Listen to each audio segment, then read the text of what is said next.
రాజ్యమునకు వారసత్వం సంపాదించుకొని క్రీస్తు యొక్క సువార్తను ప్రకటిస్తూ ఉన్నాము.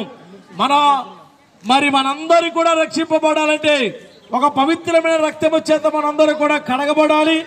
ఆ పవిత్ర రక్తము యేసు రక్తము. యేసు రక్తము ప్రతి పాపాన్ని కడుగుతుంది. యేసు రక్తము ప్రతి మనిషిని శుద్ధీకరిస్తుంది.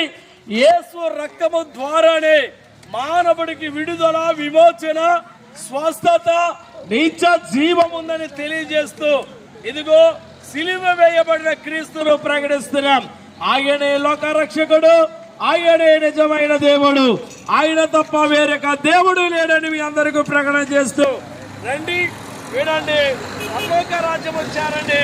దేవుడు మిమ్మల్ని అందరూ కూడా గొప్ప రాజ్యములో మిమ్మల్ని చేర్చుకున్న గాక. ఆమేన్. క్రీస్తు మహారాజుకి